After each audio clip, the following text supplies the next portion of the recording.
विद्यार्थियों नमस्कार। मैं अनिल कुमार यादव, सहायक आचार्य राजनीति विज्ञान, राजकीय कन्या महाविद्यालय बहरोड।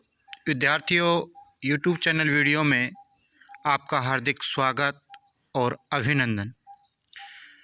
विद्यार्थियों, जैसा कि हमने पिछले वीडियो में भारतीय राज्य व्यवस्था बीए पार्ट 2 के अंतर्गत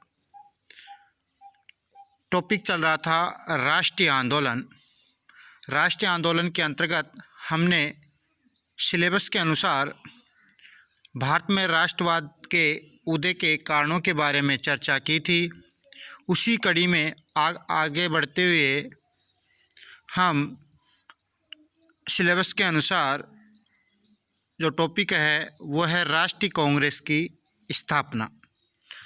तो आज के इस वीडियो में हम राष्ट्रीय कांग्रेस की स्थापना से जुड़े प्रमुख विवाद, राष्ट्रीय कांग्रेस के कार्यक्रम और राष्ट्रीय कांग्रेस की कार्यशैली पर चर्चा करेंगे। तो विद्यार्थियों, सबसे पहले हम बात करें भारतीय राष्ट्र कांग्रेस की स्थापना के बारे में।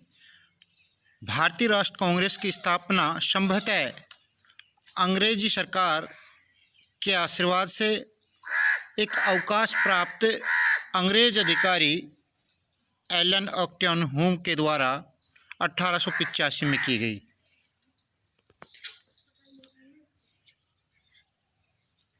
यहाँ हम अंग्रेज सरकार के आशीर्वाद से क्योंकि ये जो कांग्रेस की स्थापना की जब बात आई, कांग्रेस की स्थापना के बारे में जो विचार आया वो तत्कालीन वायसराय लॉर्ड डफरिन के दिमाग की उपज था और उसी के निर्देश पर एक वरिष्ठ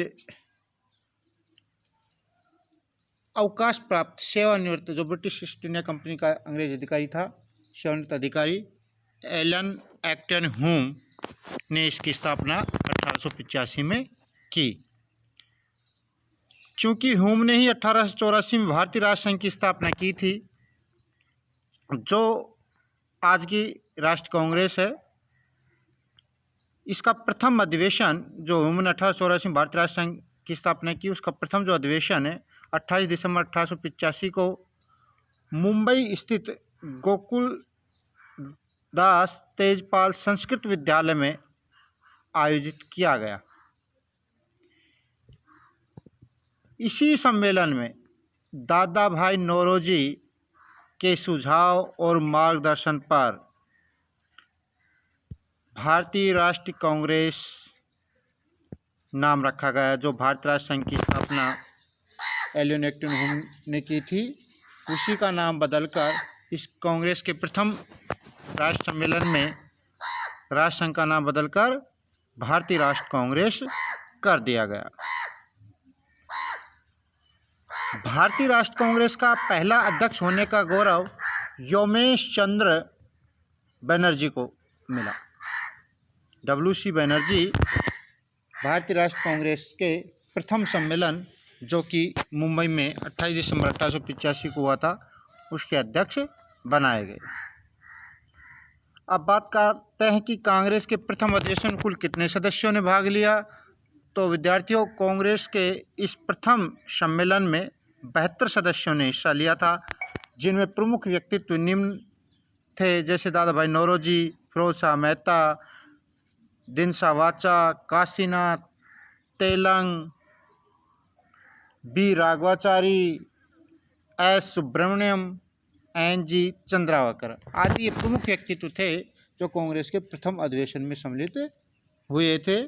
तो विद्यार्थियों, इसमें आपने देखा कि राष्ट्र संघ के नाम से एक जो संगठन, भारतीय राष्ट्र संघ के नाम जो संगठन बनाया था ह्यूम ने, उसी को 28 दिसंबर 1885 में दादा भाई नौरोजी के सुझाव पर नाम भारतीय राष्ट्र कांग्रेस कर दिया गया, जिसकी सम्मेलन की अध्यक्षता योमेश चंद्र बनर्जी ने की।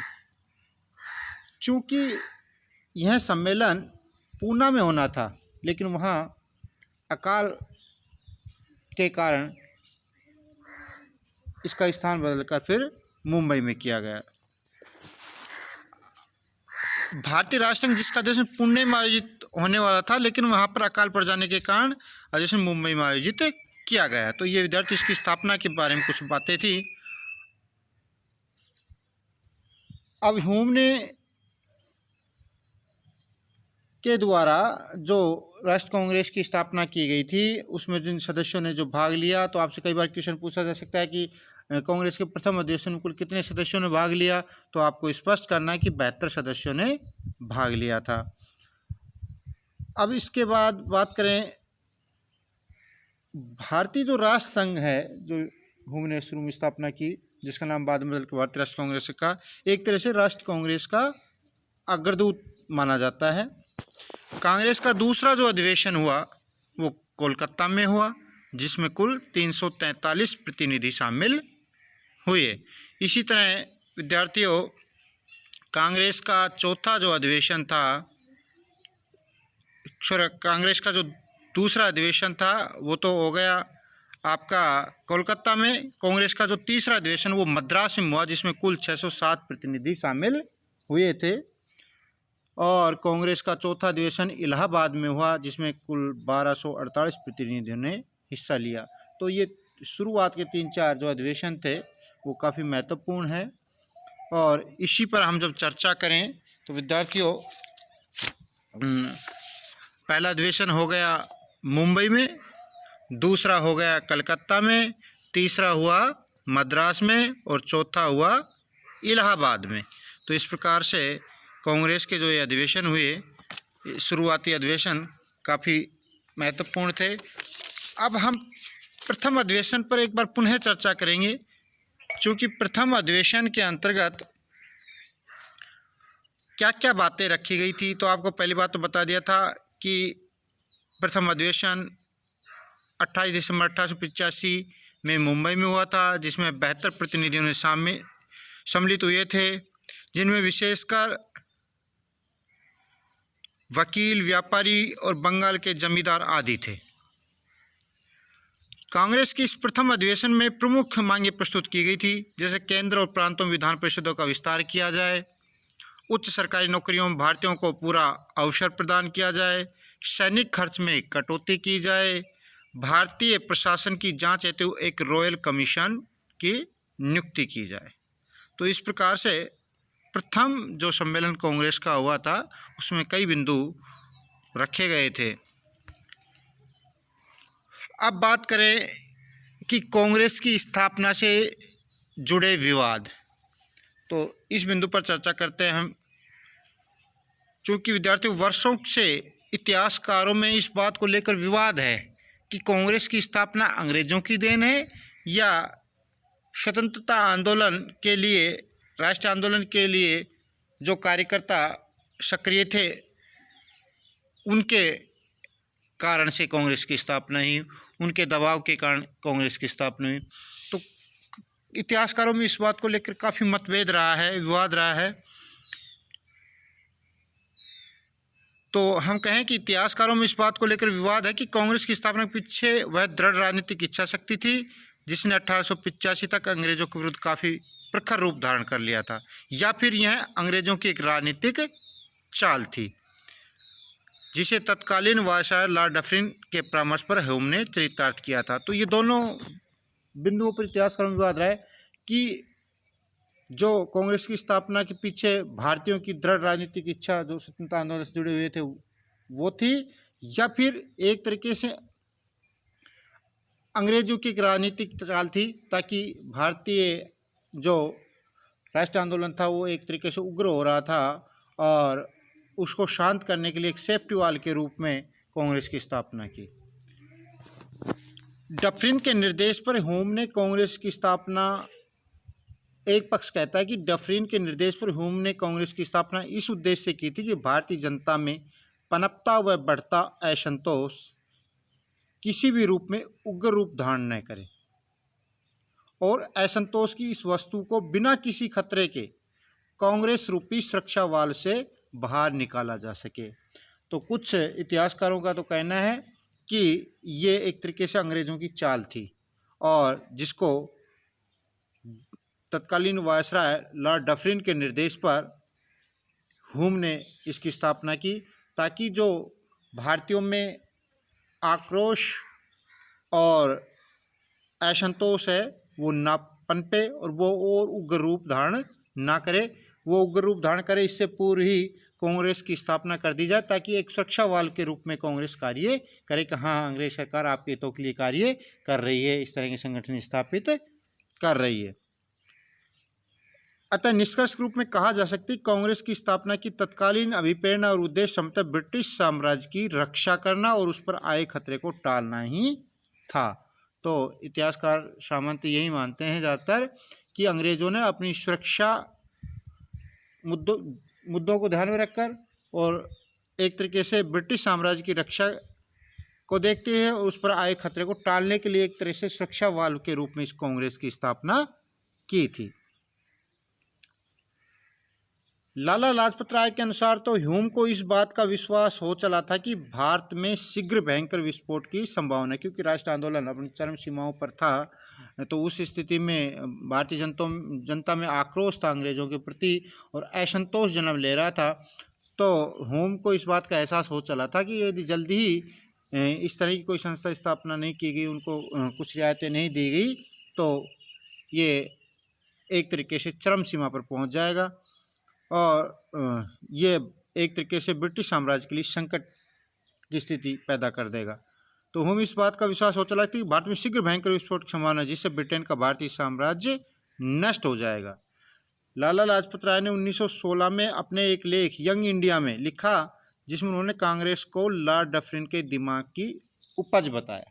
तो यहाँ विद्यार्थियों, लाला लाजपत राय ने यंग इंडिया नाम से एक लेख लिखा, जिसमें जो राष्ट्र कांग्रेस की स्थापना को एक तरीके से लॉर्ड डफरिन के दिमाग की उपज बताया था। इसके अलावा जहां अंग्रेजों ने कांग्रेस की स्थापना सेफ्टी वाल के रूप में की, वहीं भारतीय राष्ट्र कांग्रेस के सदस्यों ने इसका प्रयोग तड़ित चालक के रूप में किया, जिससे कि आंदोलन पर गिरने वाली सरकारी दमन की बिजली को रोका जा सके। जो राष्ट्रीय आंदोलन चल रहा था उस समय जो घटनाएं घटित हो रही थी, तो अंग्रेज अधिकारी सीधे ही भारतीयों राष्ट्रीय आंदोलन जो सम्मिलित थे उन पर अत्याचार और दमन कर रहे थे। तो उन राष्ट्र क्रांतिकारियों ने यही विचार किया कि इस तरह की एक संस्था की स्थापना की जाए, ताकि सरकार का दमन क्रांतिकारियों पर ना हो। तो एक तरीके से उन्होंने राष्ट्र कांग्रेस को तड़ित चालक के रूप में प्रयोग किया। वहीं पर आरपी दत्त ने कांग्रेस की स्थापना को ब्रिटिश सरकार की एक पूर्व निश्चित गुप्त योजना का परिणाम बताया। आरसी दत्त जो विचारक था, उन्होंने कहा कि ये कांग्रेस की स्थापना ब्रिटिश यानी अंग्रेजी सरकार की एक पूर्व निश्चित गुप्त योजना का परिणाम था, ताकि वो लंबे समय तक भारत पर शासन कर सके।